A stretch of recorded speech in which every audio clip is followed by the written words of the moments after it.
In an effort to clarify comments over her controversial letter to the Irish Times last week, Sabina Higgins released a statement late yesterday defending her comments, adding that she was dismayed by the criticism that her comments had garnered. In the statement, Ms Higgins added that she strongly condemned the illegal Russian invasion of Ukraine and couldn't be anything but dismayed that people would find anything unacceptable in a plea for peace.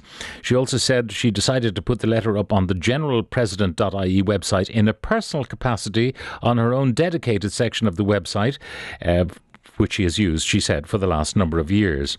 So, with that statement, should the issue be put to bed? Well, for reaction, I'm joined by Fergus Finlay, a columnist, former Labour Party advisor. Now, what do you make of this controversy? I mean, maybe she threw a little bit of fuel on the fire yesterday, because, as Michael said, it would have been simple to say, I made a mistake. Yeah, simple but maybe difficult. She's a woman with very strong views on the subject of, and she's a history of campaigning for peace and so on. I agree with Michael and I disagree with him in some ways. I think she has an absolute entitlement to say whatever she thinks. What she said was wrong. In fact, it was fatuous. So that was the first misjudgment. In the content, the fact of writing the letter, I have no problem with. The content of the letter, I think everyone, who has any wit at all would have a problem with. You cannot make, as Michael said, moral equivalence between an oppressor and the oppressed. You just can't do that. Ireland has taken a side in this war. And we've taken the correct side. Vladimir Zelensky had a moral choice to make when his country was invaded. And there was only one moral choice he could make, which was to stand up to the invader. And he made it. And we have chosen to support him as a country in all sorts of ways, not least, the number of Ukrainians who are now living here. So she was completely wrong in doing that.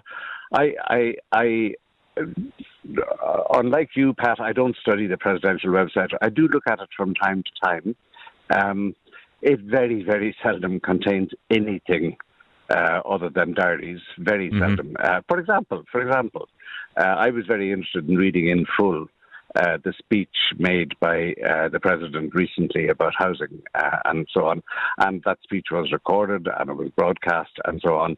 But oddly enough, there is no speech on the website, on the president's own website. That speech was not put up on the website. So why this letter was put up, I don't know. I think, to be honest, I think there was probably a little bit of vanity involved, and that was a misjudgment. We've had a series of misjudgments here, but I would hope it's over and done and that lessons have been learned. The question raised by one of our listeners, Mary, she says, had Sabina Higgins written a letter supporting Zelensky, there would not have been any issue, irrespective of where she posted it. She would be lauded. The issue arose because she dared to have an opinion on a war that will one day have to end via negotiation. We now live in a society where one is shamed for not voicing the opinion of the herd. I think that's a bit unfair, to be honest. Not all wars end by negotiation. Some wars end by conquest and surrender. And every war ends one way or the other, by conquest or surrender or by negotiation. Everyone wants this war to end by negotiation. Ideally, we'd all love it to end by Russia recognizing the error of its ways and withdrawing. We all know that's not going to happen. We all know and hope and believe that there is going to be a negotiation at some point. But the negotiation has to be based on some principles, some recognition of the right of Ukraine to self-determination. This is something we fought for most of our history. We surely get that. And to try to pressure anyone who has been invaded, oppressed, in whose country war crimes have been committed, to simply accept whatever terms are negotiated, and to try to encourage the rest of us to put pressure on the oppressed to negotiate is simply wrong. Okay, I mean, to undermine the Ukrainians who are facing a war for survival of their country, that's the issue that people have.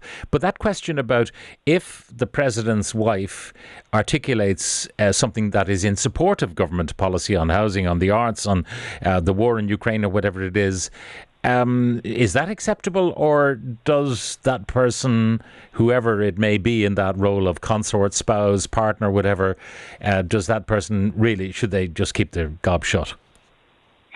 No, well, I don't believe anyone should be obliged to keep their gob shut, to be honest. I think the president is constrained in certain ways. His expressed views are supposed to be in accord with public policy, and that's kind of written down in law. But suppose you use your spouse, partner, etc., to get out something out there that you're not allowed constitutionally to say yourself, but you get the husband or the wife to do it for you. Well, then you're manipulating your spouse or partner, and that's nonsense. Like, who would? Nobody. No, I'm not entitled to manipulate my wife to say things that. No, but if I said to you, Fergus, you cannot talk about this, and you say, well, I won't talk about this. I understand the Constitution says I can't, but yourself and your wife are at one in a subject which does not accord with government policy, so your wife goes out and she says what you really believe, because both of you believe it. I give you a tiny little silly example, Pat. There was an item in the Sunday Times a couple of weeks ago kind of twitting me because I have expressed a lot of views about, the need to get on with building housing and all that and so on. And my wife objected to a very particular planning permission in our locality. She objected to the design and so on. And I was sort of asked the question in this piece, where do I stand in relation to this? Now, it was a kind of a jocose kind of an item, not a big deal. But I felt like writing to the Times and apologising for the fact that my wife had a mind of her own. How dare she? Your wife is your wife. If your wife doesn't have a mind of her own, there's something wrong with your relationship and your marriage. And I can tell you, my wife definitely has a mind of her own. And from everything I know of Sabina Higgins, which is not a lot, nobody could say she doesn't have a mind of her own. I cannot imagine Michael D. Higgins waking up some morning and saying, Sabina, will you say something because I'm not allowed to say it? And her saying, yes, dear. She'll say it if she wants to say it, not if she doesn't. So, look, Pat, this was a series of... I actually think there was a misjudgment in the way she signed the letter. I thought it was slightly disingenuous to sign it Sabina Higgins Dublin 8, as if, that was to sort of emphasise I'm a private citizen here. We all know what Dublin 8 means in that context. Yeah. And there's a slight sort of insult to the intelligence about all of it. But it's done. It's over. I hope lessons are learned by it, and that there's a bit of wit attached to it. I think anyone who knows their history, and God knows Michael D knows his history, if anyone who knows their history knows that you cannot make the kind of moral equivalence that Sabina Higgins seemed to make in that letter. You just can't do that and stand over it. It's just nonsensical. Fergus Finlay, thank you very much for joining us.